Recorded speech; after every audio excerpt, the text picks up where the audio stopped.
रात के 11 बज रहे थे। सड़कें सन्नाटे में डूबी थीं। हर तरफ खामोशी का आलम था। लेकिन शहर के एक पॉश इलाके में एक फ्लैट की बालकनी से एक अजीब सा मंजर देखा जा सकता था। एक नौजवान लड़की सिर पर दुपट्टा डाले कोई धार्मिक किताब पढ़ रही थी। उसके चेहरे पर रौनक थी, सुकून था, लेकिन आंखों में एक छुपी हुई उदासी थी। इस इमारत की दूसरी मंजिल से तेज आवाज में गाने बज रहे थे। एक औरत हंसते हंसते फोन पर बात कर रही थी, हाथ में कॉफी का मग और चेहरे पर फाउंडेशन की परतें जमी हुई थीं। ये उर्वशी थी, पायल की भाभी, जो अपनी खूबसूरती और पैसों पर बहुत घमंड करती थी और पूजा पाठ को सिर्फ बुद्धिहीन औरतों का काम समझती थी। पायल, जो तकरीबन 23 साल की थी, माँ बाप के देहांत के बाद अपने बड़े भाई के साथ रहने लगी थी। माँ बाप ने उसे अच्छी शिक्षा दी थी, छोटों बड़ों का आदर करना सिखाया था और सबसे बढ़कर भगवान से किस तरह खुद को जोड़कर रखना है ये भी सिखाया था। पायल अपने भगवान से बहुत प्रेम करती थी। ना उसे दुनिया के किसी फैशन में दिलचस्पी थी, ना किसी चीज की तारीफ की ख्वाहिश।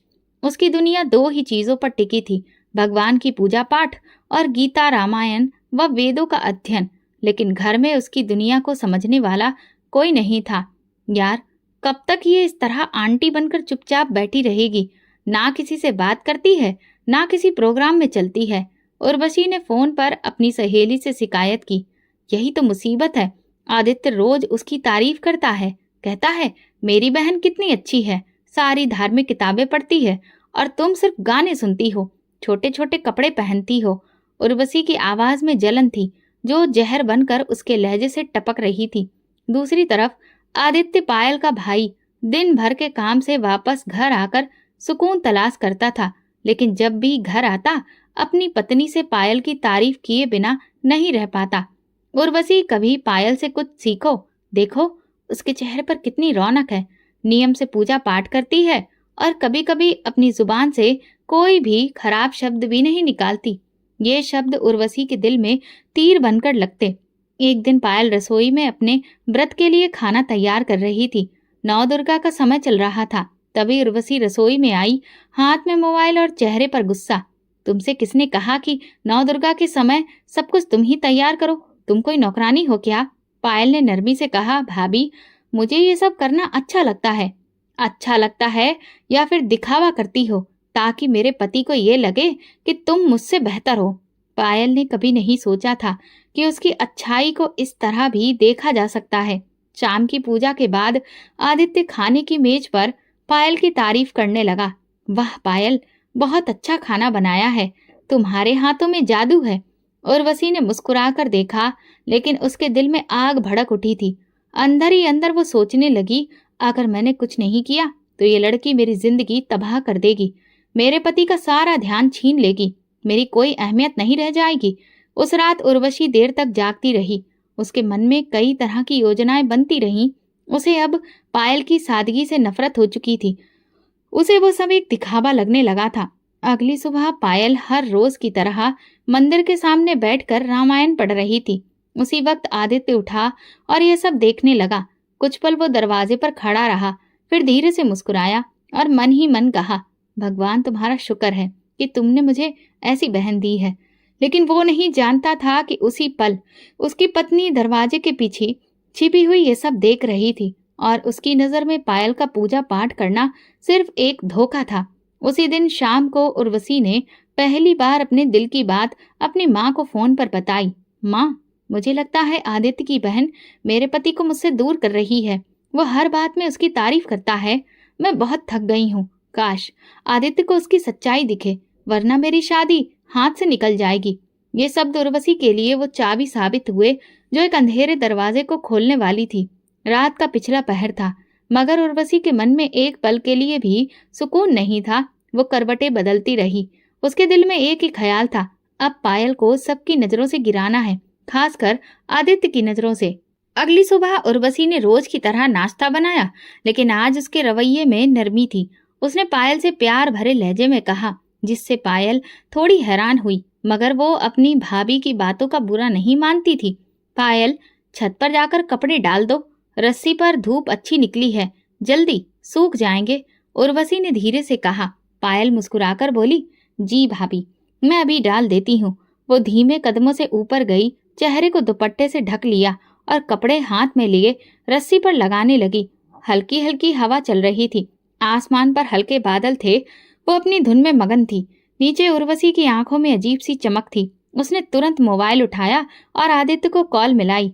आदित्य ऑफिस जाने से पहले कमरे में ही मौजूद था। आदित्य, ऊपर छत पर देखो, तुम्हारी बहन बराबर वाले लड़के को चक्कर चलाने के लिए देख रही है। मैं रोज देखती हूँ, लेकिन आज तो हद हो गई। वो छत पर है और वो लड़का दूसरी छत पर खड़ा है। कुछ गड़बड़ है। आदित्य का दिल जैसे धड़कना भूल गया। वो बिना कुछ कहे गुस्से में ऊपर की ओर दौड़ा। उर्वशी पीछे से अपनी आंखों में सुकून लिए मुस्कुरा रही थी। जैसे ही आदित्य छत पर पहुंचा, उसकी सांसें उखड़ गईं, मगर सामने का दृश्य बिल्कुल अलग था। पायल रस्सी पर कपड़े फैला रही थी, चेहरा दुपट्टे से और नजरें झुकी हुई थी। दूसरी छत पर पूरी तरह से खाली थी। ना कोई लड़का था, ना कोई आवाज। वो पल जैसे आदित्य को थाम गया। वो वहीं खड़ा रहा। कुछ देर तक वो पायल को देखता रहा। पायल ने जब भाई के कदमों की आहट सुनी तो तुरंत पीछे हटकर शर्म से नीचे देखने लगी। भैया, कुछ चाहिए था? आदित्य के दिल में एक अजीब सी शर्मिंदगी थी। वो चुपचाप नीचे लौट आया, लेकिन उसका गुस्सा अब किसी और पर था। जैसे ही वो नीचे पहुंचा, उर्वशी बेचैनी से उसका चेहरा देखने लगी। क्या देखा? बोलो, तुम्हारी बहन की असलियत तो सामने आ गई ना? उर्वशी ने ताना मारा। आदित्य दीवार पर हाथ मारते हुए गुस्से से बोला, शर्म करो उर्वशी, तुम्हें क्या हो गया है? वहां कुछ भी नहीं था। मेरी बहन चेहरा ढककर सिर्फ कपड़े डाल रही थी। ये कैसा इल्जाम लगाया है तुमने? क्यों? तुम्हारी सोच इतनी गंदी हो गई है। उर्वशी की आंखों में जैसे शोले भड़क उठे, लेकिन वो जानती थी कि सच क्या था, इसीलिए चुप रही, मगर अंदर ही अंदर जलती रही। पायल जब नीचे आई तो उर्वशी का चेहरा लाल हो चुका था। वो बिना कुछ कहे किचन में चली गई। पायल को अंदाजा हो गया था कि कुछ अजीब जरूर हुआ है, लेकिन वो जानती थी कि खामोशी ही उसका असली हथियार है। शाम को आदित्य ने जब तन्हाई में पायल से पूछा, पायल बेटा, तुम कुछ छुपा तो नहीं रही? अगर कोई बात है तो मुझे बताओ, मैं तुम्हारा भाई हूँ। पायल की आंखों में नमी आ गई, मगर आवाज में मजबूती थी। भैया, मुझे भगवान के बाद आप पर ही तो भरोसा है। मैं ऐसी वैसी कोई हरकत के बारे में सपने में भी नहीं सोच सकती। अगर कभी गलती हो भी जाए तो सबसे पहले आपको ही बताऊंगी। आदित्य की आंखें नम हो गईं। उसने पायल के सिर पर हाथ रखकर कहा, मैं जानता हूँ, मेरी बहन का दामन पाक है। किसी के झूठे शब्द मेरे यकीन को कमजोर में नहीं कर सकते। उस रात उर्वशी ने सोचा था कि शायद उसका वार कामयाब होगा, मगर जो बात झूठ पर टिकी हो वो सच के सामने हमेशा हार जाती है। इस नाकामी ने उर्वशी के दिल में एक और जहर भर दिया था, और इस बार वो जहर और भी ज्यादा खतरनाक होने वाला था। किचन में आज पहले से ज्यादा खामोशी थी। दोपहर का वक्त था। धूप खिड़की के पर्दों से छनकर चूल्हे पर पड़ रही थी। उर्वशी सब्जी काट रही थी और पायल रोटियां बनाने की तैयारी कर रही थी। उर्वशी के चेहरे पर संजीदगी छाई थी। उसने आज दिल में कुछ ठान लिया था। पिछली कोशिश में वो बुरी तरह नाकाम हुई थी। पायल का कद कम होने की बजाय आदित्य की नजरों में और बढ़ गया था। उर्वशी ने चूल्हे पर कढ़ाई रखी, नमक का डिब्बा खोला और 2 चम्मच भरकर कढ़ाई में डाल दिया। फिर मिर्च निकाली और बिना नापे 2 चम्मच उसमें भी डाल दी। कढ़ाई से तेज खुशबू के साथ तीखी मिर्च की महक उठने लगी। पायल ने जब सब्जी की खुशबू महसूस की तो हैरत से बोली, भाभी, लगता है मिर्च थोड़ी तेज हो गई है। उर्वशी ने हल्की मुस्कान के साथ कहा, नहीं पायल, मैंने सब नाप कर डाला है, तुम्हें गलतफहमी हो रही है। पायल ने आगे कुछ नहीं कहा। शाम को जब आदित्य लौट कर आया तो उसने पहला निवाला खाया और फिर पायल की तरफ देखते हुए कहा, इसमें तो आज मिर्च बहुत ज्यादा है, इतनी तेज कि खाया ही नहीं जा रहा। इससे पहले कि पायल कुछ कहती, उर्वशी ने तुरंत बोलना शुरू कर दिया, आदित्य, मैंने तो सिर्फ रोटियां बनाई हैं, सब्जी तो पायल ने बनाई थी, शायद उससे गलती हो गई होगी। पायल ने आंखें झुका ली। वो समझ गई थी कि भाभी का इरादा क्या था, मगर उसने पलटकर कुछ भी कहने के बजाय शांत स्वर में भाई से कहा, मुझसे गलती हो गई, मैं आगे से ध्यान रखूंगी। आदित्य ने पायल की ओर देखा और बोला, लेकिन तुम तो रोटियां सेक रही थी ना? पायल ने मुस्कुराकर जवाब दिया, भाभी थोड़ा बिजी थी, इसलिए मैंने ही कहा कि मैं ही सब्जी बना लेती हूँ, लेकिन मसाले का मुझे अंदाजा नहीं रहा। आदित्य ने कुछ नहीं कहा, लेकिन उसके दिल में एक अजीब सी बेचैनी थी। उसे अच्छे से याद आया कि जब वो शाम को लौटा था तब उसने खुद पायल को रोटियां बनाते देखा था और कढ़ाई के पास तो उर्वशी खड़ी थी। कुछ तो गड़बड़ थी। अगले दिन आदित्य की तबीयत खराब होने की वजह से वो ऑफिस नहीं जा सका। दोपहर को अपने कमरे में आराम कर रहा था जब उसे किचन से कुछ बर्तनों की आवाज सुनाई दी। वो बिना आवाज किए उठा और किचन के दरवाजे के पास जाकर चुपचाप झांकने लगा। उर्वशी सामने चूल्हे पर खड़ी कढ़ाई में मसाले डाल रही थी और उसके हाथ में नमक का डिब्बा था और वो बार बार चम्मच से डालते हुए कह रही थी, थोड़ा सा नहीं, अब तो इसे और तेज होना चाहिए। आदित्य को आज मजा आना चाहिए। आदित्य के दिल में जैसे किसी ने कील ठोक दी हो। वो खामोशी से वापस पलटा, दिल में एक दर्द लिए। अब उसे पूरी तरह समझ आ गया था कि पिछली रात क्या हुआ था। रात के खाने में आदित्य ने सब्जी खाई, मगर इस बार वो जानबूझकर कुछ भी नहीं बोला, सिर्फ ध्यान से अपनी पत्नी को देखता रहा। उर्वशी ने महसूस किया कि आदित्य कुछ बदला बदला है, मगर वो समझी कि शायद तेज मसाले की वजह से वो चुप है। रात को आदित्य ने पायल को आवाज दी, यहाँ आओ बेटा, मुझे तुमसे बात करनी है। पायल कमरे में आई। आदित्य ने कहा, कल के खाने की बात सच बताओ, क्या तुमने सब्जी बनाई थी? पायल ने चुप्पी ओढ़ ली, फिर सर झुकाकर कहा, भैया, अगर मैं सच बताऊंगी तो घर का सुकून बर्बाद हो जाएगा और मैं नहीं चाहती कि आपका घर मेरी वजह से। आदित्य की आंखों में नमी थी। उसने कहा, तुम मेरे लिए चिंता मत करो पायल, जो लोग इल्जाम लगाकर दूसरों को गिराना चाहते हैं वो खुद गिर जाते हैं। मैं तुम्हारी खामोशी को समझता हूँ, तुम मुझ पर भरोसा रखो। पायल के चेहरे पर सुकून आया। वो खामोशी से पलटी और कमरे से निकल गई, लेकिन उसके दिल में एक छोटा सा गर्व अभी भी बाकी था कि कब तक वो सच को छुपाती रहेगी, कब तक अपने सब्र को ढाल बनाकर सारे इल्जामों का सामना करेगी। आदित्य ने अपने दिल में तय कर लिया था कि अब अगर कुछ हुआ तो अपनी बहन के अधिकार के लिए चुप नहीं रहेगा। रात के 10 बजे पूरे घर में सन्नाटा छाया था। आदित्य अपने कमरे में बैठा कुछ गाने सुन रहा था, जबकि पायल किचन में अगले दिन के लिए सब्जी काट रही थी। चूल्हा बंद हो चुका था, लेकिन किचन की रोशनी अभी भी जल रही थी। हर चीज खामोश थी। इसी वक्त उर्वशी ने अपनी माँ को कॉल मिलाई। मैंने फोन उठाया तो उर्वशी ने बिना हाल चाल लिए जलती आवाज में कहा, माँ, मैं थक गई हूँ। वो लड़की मेरे पति के दिल पर कब्जा कर चुकी है। मैं जो भी करती हूँ कुछ फर्क ही नहीं पड़ता। हर बार मेरा वार उल्टा ही मेरे खिलाफ चला जाता है। आदित्य अब हर बात पर मुझे टोकता है और पायल की तारीफ करता है।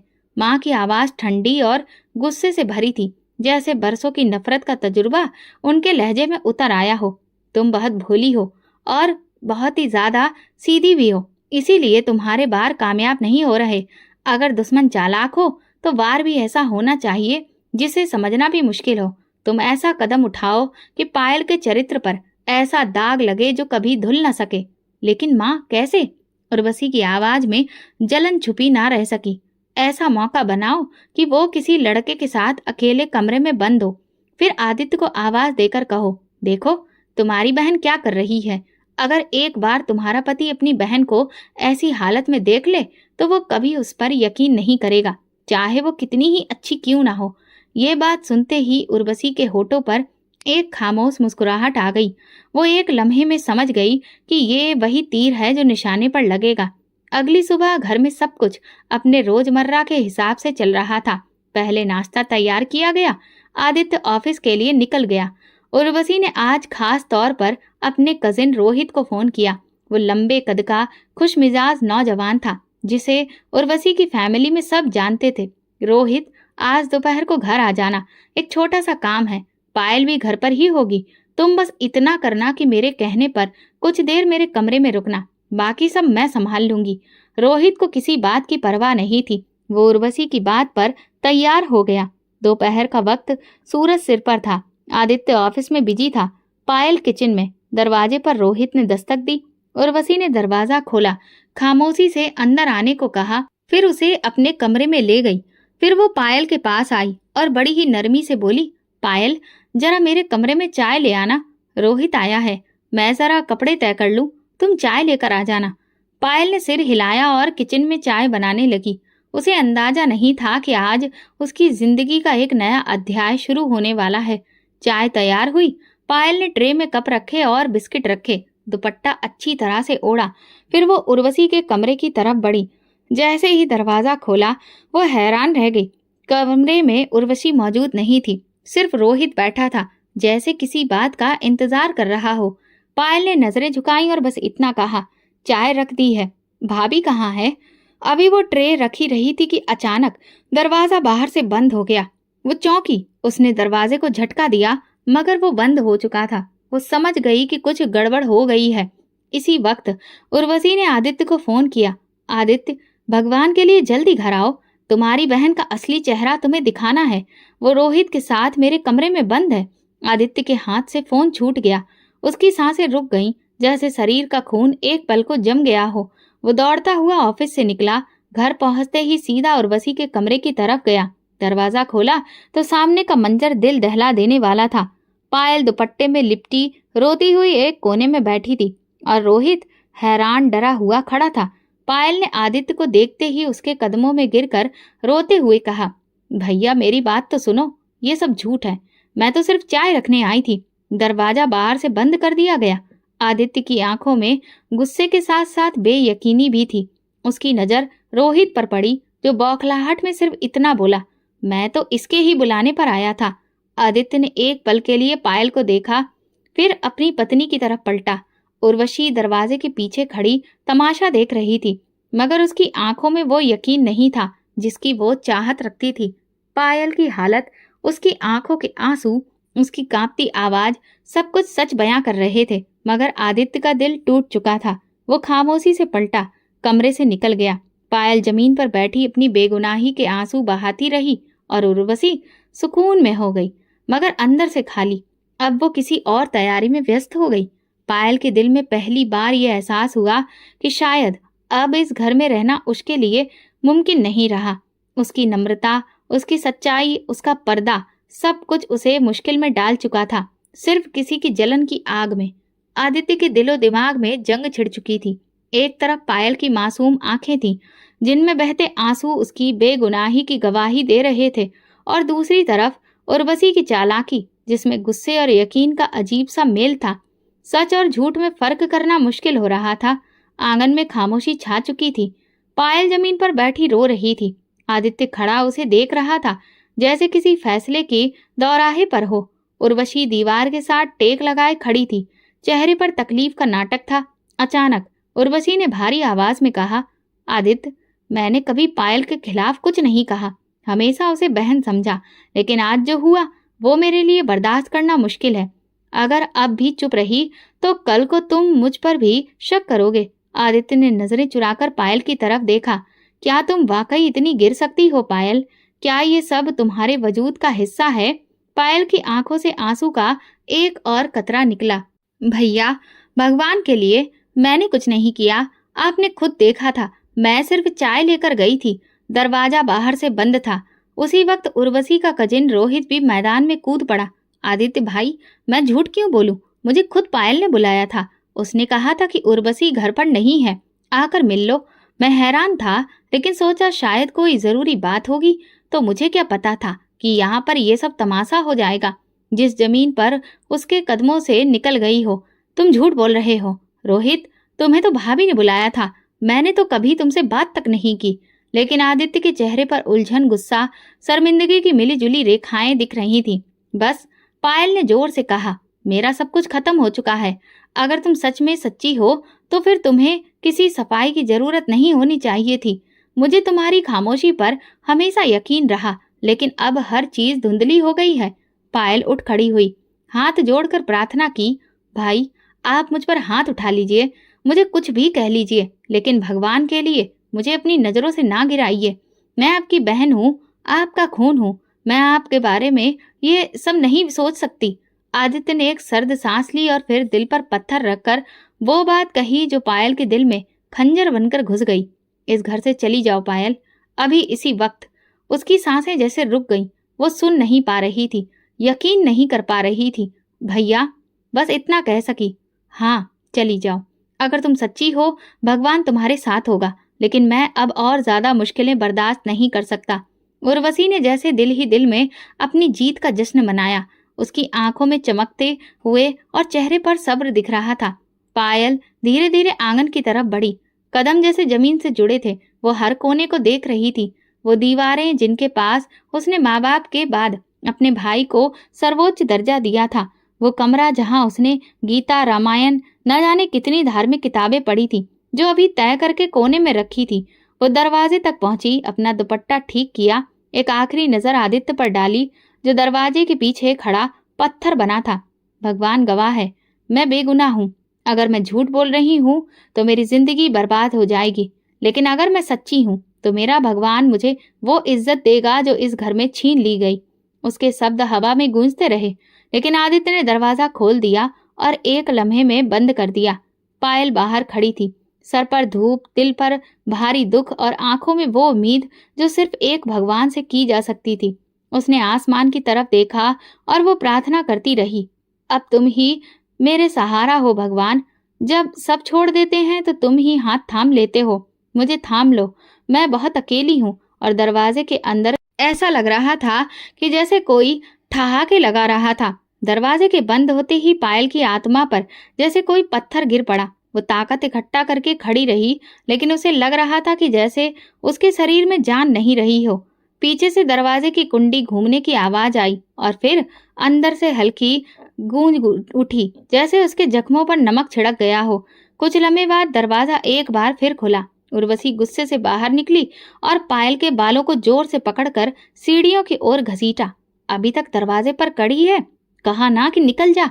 और हाँ, एक बात याद रख, अब तू खुद को बहुत अच्छा बताती है ना, तो जा अपने भगवान से मदद मांग, वही देगा तुझे छत, रोटी और इज्जत। पायल ने उर्वशी की आंखों में झांका, मगर उसमें इंसानियत की झलक नहीं थी, सिर्फ जहर भरा था। उर्वशी को धक्का देकर दरवाजे से नीचे धकेल दिया। पायल का दुपट्टा जमीन पर गिरा, मगर उसने उसे फौरन उठाकर अच्छे से लपेट लिया, जैसे इज्जत का आखिरी हिस्सा बचा रही हो। सीढ़ियां उतरते हुए उसकी आंखों में धुंध छा गई। दरवाजे से कुछ दूरी पर एक फुटपाथ के किनारे बैठकर आसपास गाड़ियां, बच्चे, ढेर सारी आवाजें थीं, लेकिन पायल को सिर्फ अपने अंदर की खामोशी सुनाई दे रही थी। उसने कोई भीख नहीं मांगी, ना किसी को रोका, ना किसी से मदद मांगी। वो बस एक कोने में चुपचाप बैठ गई, सिर झुकाया और अपने भगवान का नाम लेना शुरू कर दिया। हे भगवान, तुम जानते हो, मेरा दिल, मेरा चरित्र, मेरी नीयत सब तुम्हारे सामने है। मैं किसी का बुरा नहीं चाहती, किसी का हक नहीं मारा, फिर ये सजा क्यों? रात का अंधेरा छा रहा था, लेकिन पायल की आंखों में रोशनी थी। उसने धीरे से अपने थैले से वो धार्मिक किताबें निकाली जिसे वो हमेशा अपने पास रखती थी, और फुटपाथ पर एक तरफ बैठकर उसे पढ़ने लगी। उसकी आंखों से आंसू बहते रहे। पास से गुजरने वाले लोग रुक रुक कर उसे देखने लगे। कुछ लोग उसके लिए प्रार्थना कर रहे थे, तो कुछ सिर्फ तमाशा देख रहे थे।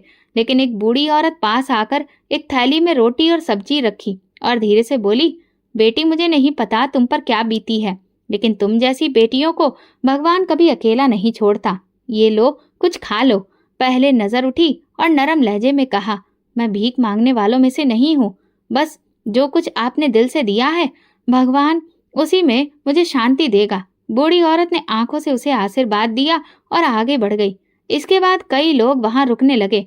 कोई पानी की बोतल लाकर रख गया, कोई बिस्किट, कोई रुपया। पायल किसी को भी नहीं रोकती, किसी से बात नहीं करती, सब कुछ खुद ब खुद उसके पास आता रहा। वो रात फुटपाथ पर कुछ नहीं, लेकिन पायल को एक लम्हे के लिए भी सुकून महसूस नहीं हुआ। वो जानती थी कि उसके और उसके भगवान के बीच कोई नहीं है। सुबह होते ही उसने भगवान को पूजा और लोग उसे पहचानने लगे। वो लोग जो रोजाना उस रास्ते से गुजरते थे, उन्हें उसमें कुछ अलग नजर आने लगा। न कोई फरियाद, न शिकायत, न दुनिया का लालच, बस एक सुकून, एक सच्चाई जो चेहरे पर लिखी थी। एक नौजवान लड़की जो यूनिवर्सिटी जाती थी, रोज सुबह उसके पास से गुजरती थी, रुकती, मुस्कुराकर देखती और कुछ फल रख जाती। एक सब्जी बेचने वाला हर शाम उसे थैला दे जाता, जिसमें दिन भर की बची हुई मगर साफ सुथरी सब्जियां होती। धीरे धीरे पायल की खामोशी, उसकी पूजा पाठ, उसका मजबूत किरदार, इन सब ने लोगों के दिलों को जीतना शुरू कर दिया था। लेकिन अंदर कहीं वो दर्द, वो चोट, वो जख्म अभी भी ताजा थे। भाई का मुंह मोड़ना, भाभी की साजिशें और दरवाजे का बंद हो जाना, ये सब एक कहानी थी जो उसके दिल में भगवान से प्रार्थना करते वक्त बार बार वो दोहराती थी। लेकिन उसने हार नहीं मानी। वो दुनिया वालों से नहीं, सिर्फ अपने भगवान से जुड़ी थी। जिसका सहारा भगवान है, उसकी राह चाहे कितनी भी अंधेरी हो, उसे रोशनी मिल ही जाती है। सुबह की रोशनी फैल चुकी थी, आसमान साफ चढ़ रहा था। पायल आज भी पूजा पाठ में बिजी थी। रोजाना कोई न कोई खाने पीने की चीज रख जाता, लेकिन आज का दिन कुछ अलग था। दूर से पुलिस की गाड़ी की आवाज सुनाई दी। कुछ देर के बाद 2 पुलिस वाले जोर से आवाज लगाने लगे, सब लोग फुटपाथ खाली करें, यहाँ बैठना गैर कानूनी है। अगर 2 मिनट में सामान नहीं समेटा तो जब्त कर लिया जाएगा। लोग जो इधर उधर बैठे थे घबराकर उठने लगे। पायल ने अपने सामान को समेटा और धीरे धीरे उठ खड़ी हुई। एक पुलिस वाला उसके पास आकर बोला, अरे मैडम, यहाँ पर कोई दरबार नहीं लगा है, उठो यहाँ से। अच्छे से जवाब दिया पायल ने। जी, मैं जा रही हूँ, भगवान आपका भला करे। वो आगे बढ़ गई। पायल ने अपने कुछ बर्तन, चादर, थैले उठाए और बिना किसी मंजिल के वो चल पड़ी। धूप तेज हो चुकी थी, कमजोर शरीर में, हालांकि जुबान पर जिक्र जारी था भगवान का। वो शहर के किनारे पर पहुंची, जहां एक छोटी सी नहर बहती थी। नहर के किनारे हरे भरे पेड़ थे। ठंडी फिजा का एहसास। पायल ने एक पेड़ के नीचे बड़े पत्थर पर बैठकर गहरी सांस ली। 2 दिन से कुछ खाया ही नहीं था, शरीर कांप रहा था, होंठ सफेद थे, लेकिन ईमान वैसा ही मजबूत था। उसने नहर के पानी से अपना मुंह धोया, जैसे कि खुद को सुकून दे रही हो। फिर उसने चादर बिछाई, दुपट्टा ठीक किया और फिर से वो माला जपने लगी। उसके आंसू मिट्टी में जमा हो रहे थे, लेकिन उसके दिल को यकीन था कि भगवान उसके साथ है। उसे काफी तेज भूख लग रही थी, लेकिन उसे अपने भगवान पर भरोसा था। अभी वो भगवान से प्रार्थना कर ही रही थी कि अचानक उसे अपने पांव पर किसी चीज के लगने का एहसास हुआ। उसने आंखें खोली तो सामने दुबला पतला कुत्ता खड़ा था, लेकिन उसके मुंह में एक पॉलीथीन थी। कुत्ता खामोशी से उसके पास आया और वो पॉलीथीन उसके सामने रखकर पलटा और वापस जंगल की तरफ चल दिया। पायल हैरान होकर कुछ पल उसे देखती रही। फिर उसने झांकते हुए पॉलीथीन खोली तो अंदर 2 रोटियां और सब्जी की खुशबू भरी हुई थी और एक बर्तन था। वो हैरान रह गई, उसकी आंखों से आंसू बहने लगे। भगवान, तुम तो सच में बहुत उदार हो। तुमने आज एक कुत्ते के जरिए भी मेरी प्रार्थना सुन ली। उसने वो खाना खाया, मगर हर निवाले से पहले भगवान को धन्यवाद करती रही। उसने पेड़ के पास ही एक कोने में मौजूद सूखे पड़े पत्तों को जमा किया और 2 चंद बांसों को उसने पास से उठाया और फिर उनको साथ में बांधकर एक झोपड़ी बना ली और उस पर चादर तान दी। अब उसका नया ठिकाना बन गया था नहर के किनारे। उसने खुद से सोचा, अगर भगवान की यही इच्छा है कि मैं यहीं पर रहूं, तो मैं कहीं नहीं जाऊंगी और ना किसी से सहारा मांगूंगी। शाम ढलने लगी, परिंदे अपने घोंसलों को लौट रहे थे।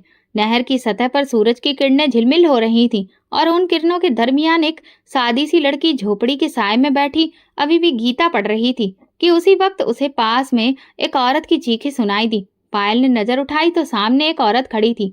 गोद में उसके तकरीबन 5 साल का बच्चा था, जो बुखार से तप रहा था। चेहरा लाल, सांस भारी और आंखें बंद। बेटा, भगवान के वास्ते मेरे बेटे को देख लो, 3 दिन से बुखार हो रहा है। उसे दवा भी दी, डॉक्टर को भी दिखाया, लेकिन कुछ नहीं हुआ। किसी ने कहा कि तुम बहुत पूजा पाठ करती हो और भगवान तुम्हारी सुनता है। तुम्हारे पास कुछ ऐसे मंत्र हैं जिन्हें पढ़कर तुम कुछ भी कर सकती हो। मेरी उम्मीद अब बस तुम ही हो। पायल ने चौंक कर औरत की तरफ देखा। उसे समझ नहीं आया कि वो ये सब क्यों कह रही है, लेकिन उसके दिल में एक हल्की सी लहर उठी, जैसे कि भगवान ने उसे एक नई जिम्मेदारी दे दी हो। देखो बहन, मैं कोई बाबा या ओझा नहीं हूँ और ना ही मैं इस तरह का कोई चमत्कार कर सकती हूँ। ये तो सिर्फ भगवान के ही हाथ में है। औरत ने आंखों से आंसू बहाए और कहा, मुझे कोई फर्क नहीं पड़ता, बस तुम एक बार देख लो, शायद मेरे बच्चे का दर्द कम हो जाए। पायल ने बच्चे को नरमी से देखा, उसके माथे पर हाथ रखकर आंखें बंद की। अब तक उसने जो भी मंत्र, वेद, पुराण, गीता पढ़ी थी, वही सब दोहराने लगी और धीरे धीरे बच्चे के माथे को चूम लिया और अपनी प्रार्थना में उसे भगवान के हवाले कर दिया। फिर आंखें खोल दी। माँ, मेरे बच्चे, तुझे होश आ गया? बच्चा अपनी माँ को देखकर मुस्कुराया और उनके गले लग गया। औरत की खुशी बेकाबू हो गई। वो रोते रोते पायल के कदमों में बैठ गई। तुम तो फरिश्ता हो बेटी, भगवान ने तुम्हें मेरे बेटे के लिए भेजा था। पायल ने उसे उठाया, नरमी से कहा, मैं कोई फरिश्ता नहीं हूँ, मैं तो बस एक आम इंसान हूँ। इस वाक्य के बाद नहर के किनारे हवा में एक नई सरगोशी शामिल हो गई। लोग कहने लगे, वो लड़की जो पेड़ के साथ में बैठी है, वो चमत्कारिक है। वो कुछ ऐसे मंत्र पढ़ती है कि सब ठीक हो जाता है। अगले दिन एक और औरत आई अपने पति के लिए प्रार्थना करवाने के लिए। फिर एक नौजवान अपनी माँ को लाया जो जोड़ों के दर्द से जूझ रही थी। पायल हर एक के लिए वही सब करती और धीरे धीरे वहां लोग जुड़ने लगे। पहले 5, फिर 10, फिर 20 लोग रोज आते। कुछ चुपचाप बैठ जाते, कुछ अपने दिल का दुख सुनाते, कुछ प्रार्थनाएं करते। पायल ने कभी पैसे नहीं मांगे, ना किसी से कोई चीज मांगी, लेकिन उसकी अच्छाई अब लोगों के दिलों में घर कर रही थी। एक दिन एक शख्स आया, हाथ में एक फलों की टोकरी थी। मेरे पैर सुन्न हो जाते हैं। तुमने जब से मेरे सर पर हाथ फेर दिया, मैं बिना छड़ी के चलने लगा हूँ। ये कुछ फल हैं मेरे पास, तुम पर भगवान की मेहरबानी है, ये तुम अपने हाथ से खाओ। तुम्हारी सारी प्रार्थनाएं वो मानता है। पायल ने टोकरी ली और उन्हें आशीर्वाद दिया। आधे फल आगे बढ़ा दिए। शाम होते होते नहर के किनारे छोटा सा मजमा लग जाता था। लोग खामोशी से आते, अपनी बारी का इंतजार करते और पायल हर एक के लिए इस अंदाज में प्रार्थना करती थी। लेकिन इस शोहरत के साथ साथ कुछ लोगों की नजरों में अब जलन भी उतरने लगी थी। वहीं उर्वशी जो शहर में अपनी मायके के घर आई थी, वहां पर वो अपनी सहेली से एक दिन मिलने गई और अपनी सहेली से सुन बैठी कि पायल नहर के किनारे लोगों को आशीर्वाद देती है। लोग उसके कदमों में गिर जाते हैं, उससे भीख मांगते हैं। उर्वशी के दिल में वही पुराना जहर उमड़ा। ये तो बर्बाद होने वाली थी, लेकिन ये तो अब किसी राजकुमारी की जैसी बन गई है। ये खत्म नहीं हुई, अब भी वक्त है। लेकिन पायल को उन बातों की परवाह ही नहीं थी। उसका भरोसा उसके भगवान पर था। उसका शहर में जिक्र जोर शोर से होने लगा था। लेकिन आज कुछ अजीब था। जब वो आखिरी मरीज को देख रही थी तो एक दुबली पतली औरत सर से पैर तक चादर में लिपटी हुई कुछ फासले पर खड़ी थी। चेहरा पूरी तरह से चादर में छुपा था, हाथों पर दस्ताने थे। क्या आप पायल हैं? उसकी आवाज धीमी, कांपती हुई और किसी गहरे दुख से भरी हुई थी। पायल ने सिर हिलाया। जी, बैठिए, क्या तकलीफ है? औरत कुछ देर चुप रही, फिर धीरे से बोली, मेरे चेहरे और जिस्म पर एक अजीब सी बीमारी है। शरीर गलने लगा है। डॉक्टर कहते हैं कि ये कोढ़ है। मैं हर जगह गई लेकिन कुछ फायदा नहीं हुआ। सुना है कि आप कुछ मंत्र पढ़कर सर पर हाथ फेरती हैं और भगवान का नाम लेती हैं तो चमत्कार हो जाता है। पायल ने सिर झुकाया। हाँ, ये सब भगवान की वजह से ही है। फिर उसने कुछ मंत्र पढ़े और अपना हाथ आगे बढ़ाया। चेहरा दिखाइए। लेकिन औरत ने झिझकते हुए अपनी चादर हटाई। पायल ने जैसे ही चेहरा देखा तो वो पल थमसा गया। आंखें फैल गईं, गला रुंध गया, हाथ कांपने लगे। वो चेहरा वही था जो कभी घमंड से चूर होकर बोलता था, जो नफरत से जहर उगलता था, जो उसकी भाभी का मान सम्मान कहलाता था। वो उर्वशी ही थी, लेकिन अब उसके चेहरे पर घमंड नहीं था, सिर्फ जख्म थे और खाल जगह जगह से गली थी। चेहरा पहचानना मुश्किल हो चुका था। आंखों में तकलीफ और शर्मिंदगी नजर आ रही थी। पायल की आंखों से अचानक आंसू बहने लगे। आवाज हलक में ही अटक गई। उर्वशी ने हाथ जोड़ लिए।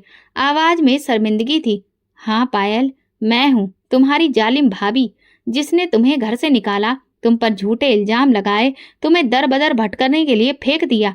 भगवान ने मेरी हर चाल का जवाब दिया। मैं कोड़ी हो गई हूँ। मेरा चेहरा सब गल गया, शरीर में गला लग गया और मेरे अपने मुझे छोड़ चुके हैं। पायल की आंखों में हैरत और दुख था।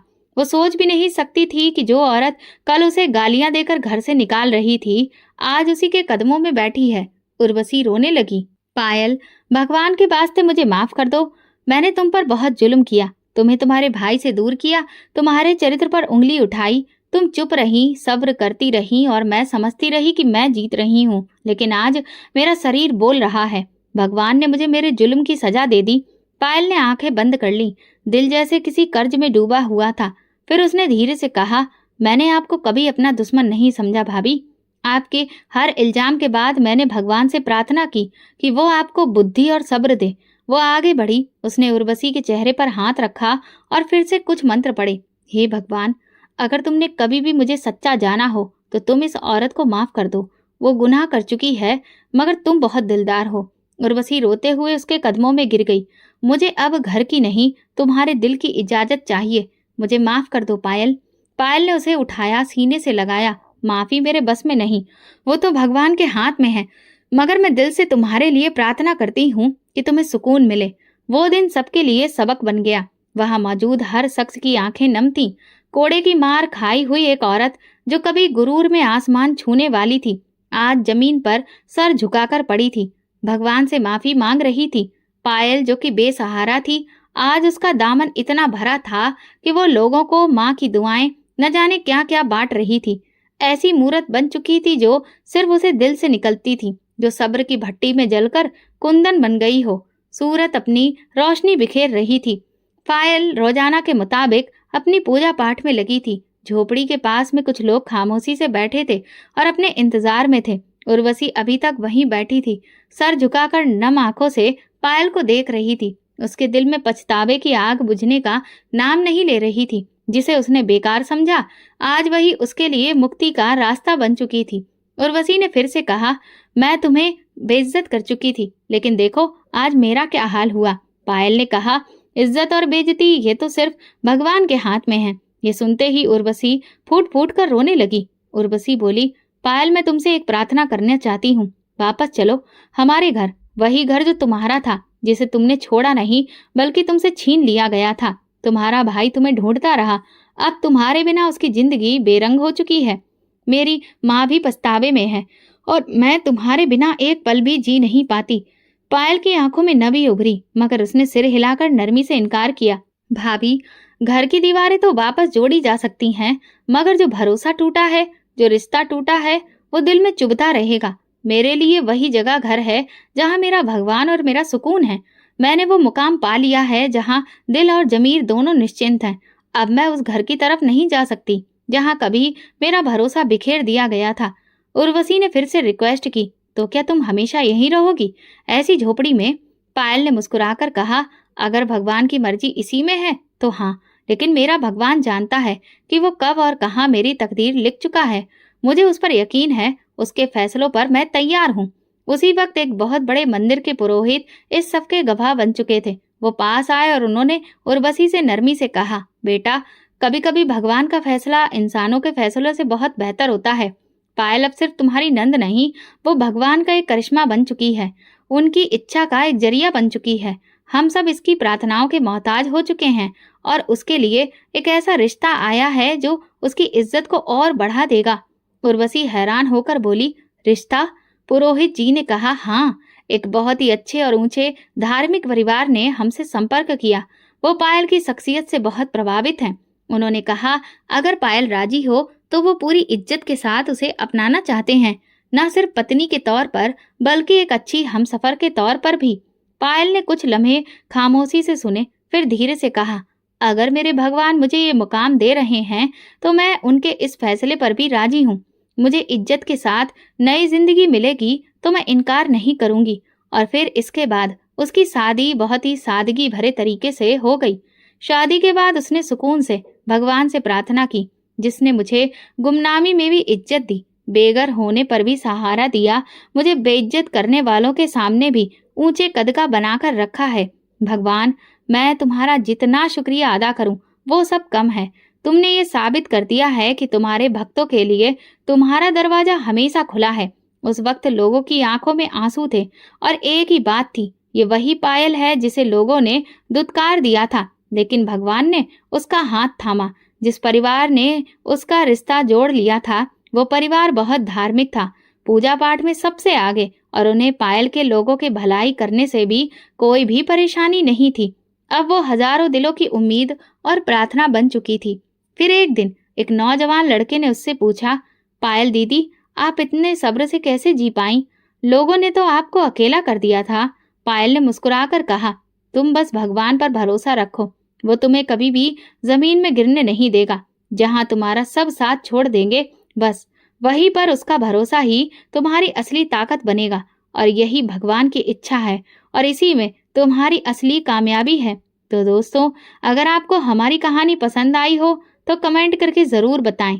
वीडियो को लाइक करें और ज़्यादा से ज़्यादा शेयर करें। अगर आप चैनल पर नए हैं तो सब्सक्राइब जरूर करें और हाँ, नोटिफिकेशन बेल जरूर दबाएं ताकि अगली अपडेट सबसे पहले आपको मिले। धन्यवाद।